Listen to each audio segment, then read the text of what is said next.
Vincent Lepore requesting 1-minute notification, 33 Ocean Terrace, Long Branch. It's a deplorable agenda this evening, very deplorable. Please speak into the mic. With all the problems this city has, we have a very deplorable agenda this evening. Only 2 items. One to adopt an audit, another to pay the bills. What do we have the meeting for? Resolution 185-19 concerning the audit. Would have been nice had the full audit been put online for the people to observe prior to this meeting. As far as the comments and the findings, the auditor finds just general housekeeping, nothing significant, which is of special attention to the Office of Senior Citizens activities. Apparently the auditor didn't find anything wrong. It's very clean. Again, Mr. Malone, we are awaiting a public defense of the Senior Director, Pat Kernicki, from the baseless financial allegations leveled at her by Alice Kessler, in addition to the discriminatory allegations leveled at the Director of the Senior Center by Alice Kessler. This audit virtually vindicates the Senior Center of any flawed accusations by Alice Kessler. Mayor Pallone, we're awaiting the public defense of that department head. Pat Kernicki is far more deserving of the respect than that which you are showing her. And if you don't do it soon, Mr. Pallone, we're going to fill this room up again and demand it. As far as the rest of the audit is concerned, the utility fund, the audit is required to show all related agency debts in the city. The audit did not disclose the sewage authority debt, but mentioned the Board of Education. Audit items of serious interest, again, the city pension liability, outstanding, $15,981,000, unfunded. This should be of concern not only to the city employees, but to the taxpayers of this city. Time bomb's ticking. The trust fund balance is $10.2 million.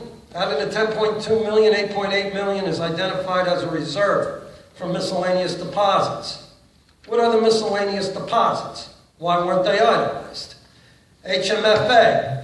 The city's allowed to abate taxes for affordable housing. Calendar year ending December 31st, 2018. There's a figure of $2,046,000 abated. The audit itemizes $1,199,775 of these abatements to the city, housing authority properties. The balance, approximately 41%, $846,946, is not disclosed or identified on this audit, leaving one suspect as to know as to why it wasn't itemized. Beach revenue audit. Beach revenue, $1,935,072. Salary and wages, $723,000. Approximately 55% of the beach revenues are not itemized as to where they are spent. Then would it be accurate to conclude of the revenue not spent that direct salary and other itemized expenses are diverted to pay for other individual departments for time they spent on related beach work? Parking revenue, $1,554,818. Thinking of what Board of Ed member Avery Grant stated several meetings ago, the city's doing very well on parking revenue. Mr. Lepore, you have 1 minute. Most kind of you, clerk, thank you. So as to continue collecting parking revenue in light of a due 30-year tax abatement for Kushner, one would state that the revenue coming in on the parking is very good. What's most troubling is the abatements concerning assessed valuation. Assessed valuation, approximately $4,481,216. 2018, $4,540,000 roughly. $58 million growth in assessed values is paltry. It's a joke. This city's redevelopment has been an abysmal failure.